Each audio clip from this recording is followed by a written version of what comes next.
My name's Daniel. I'm 38, married to Lauren for almost 10 years. We met in college when things were simple, two kids dreaming about growing old together, not realizing how heavy forever can start to feel once the dream turns into a mortgage, bills and quiet dinners full of small talk. Lately, it wasn't even small talk. It was silence. She'd scroll through her phone while I sat across the table, pretending to read the news but mostly watching her reflection in the screen, expressionless, detached. I'd ask how her day went, she'd shrug. I'd tell her about work. She'd nod without looking up. I used to think marriages fade quietly, but ours felt like it was evaporating on purpose, like she wanted me to watch it disappear. It started subtly. Fewer touches, fewer laughs. Then came comparisons. Mike just got promoted.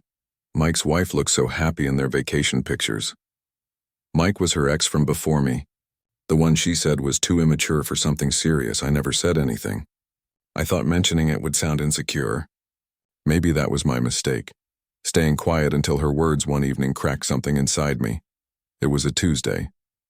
I remember because I'd come home early trying to surprise her with dinner. She didn't notice.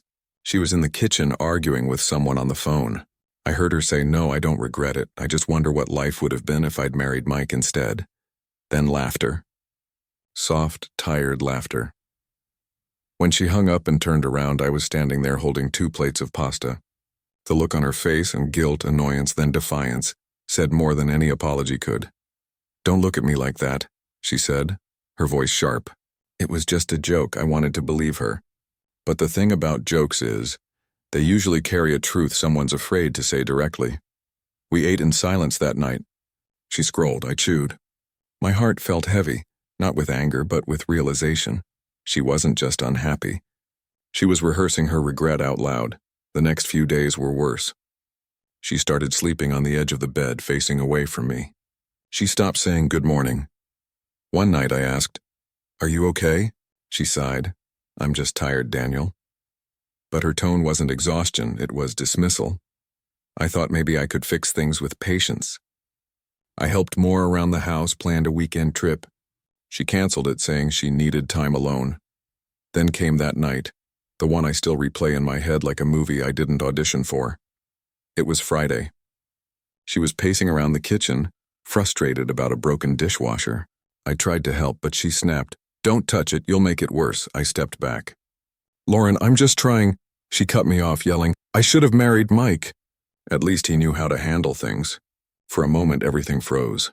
The hum of the refrigerator, the ticking clock, even the rain tapping against the window, all of it disappeared behind those words. I should have married Mike. They didn't come out like anger. They came out like regret, the kind that's been living inside someone for years, finally finding air. I didn't shout back, didn't throw anything. I just stared at her. The woman who once cried on my shoulder when her mother died, the one who laughed so hard on our first road trip she spilled coffee on my jeans. Now she stood there red-faced, breathing heavy, looking at me like I was the life she wanted to escape from. She realized I wasn't reacting. That seemed to make her more uneasy. She sat down at the kitchen table, arms crossed, like she wanted me to start the argument she'd prepared for. But I didn't. I just said quietly, "Then maybe you should find out what being Mrs. Mike really feels like." Her eyes widened. "What's that supposed to mean?" I walked to the drawer, pulled out a small envelope I'd prepared days ago. Inside were papers, the kind that don't need shouting to end a marriage. I'd filled them out but never signed. I guess part of me already knew this night was coming. I placed the envelope in front of her. "That's what it means," I said. She didn't touch it, just stared, eyes darting between the envelope and my face like she couldn't decide if I was serious or bluffing. Then her lip trembled. "Daniel, don't do this." And that's when her panic began, not loud, not dramatic, just that quiet fear of realizing she'd finally pushed something past the point of return. Lauren didn't touch the envelope. Her hands trembled, fingertips pressed against the wooden table like she needed it to hold her together. Her voice broke the silence first. "You can't just end things like this, Daniel." I leaned against the counter, calm in a way I hadn't been in months. "Lauren, I didn't end anything tonight." "You did, I'm just acknowledging it." Her jaw tightened. "So what, you're just giving up?" "No," I said quietly. "I'm accepting what's already gone." She looked at me the way someone looks at a stranger who happens to know their name. "You're not serious," she whispered. But I was. I wasn't angry anymore. I was done negotiating with someone who'd already mentally packed her bags. For years, I'd been the one holding our marriage together.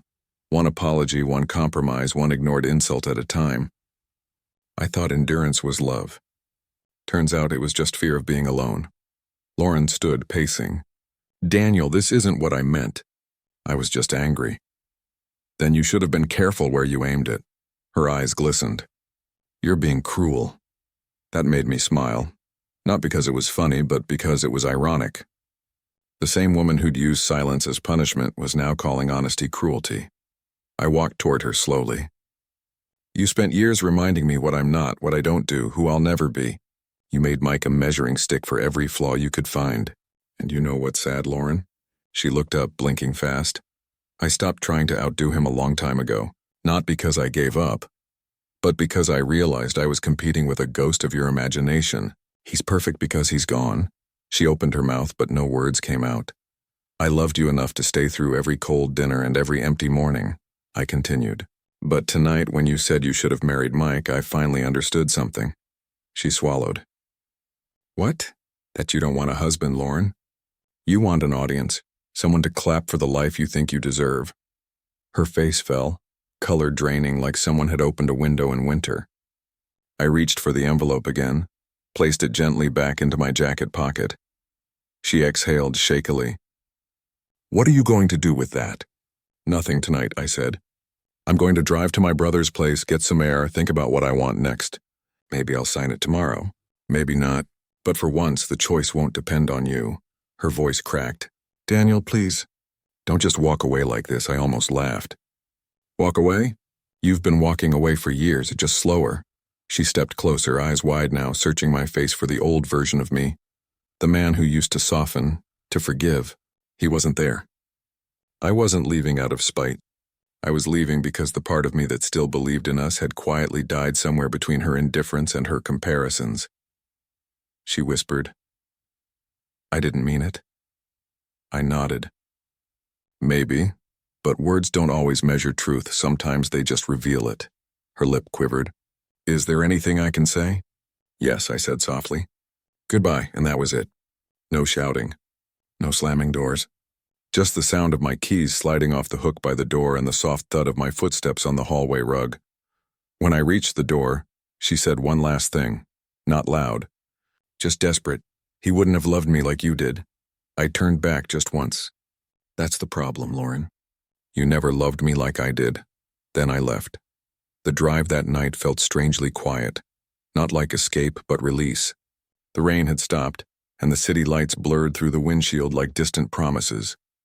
I didn't feel angry or broken, just lighter.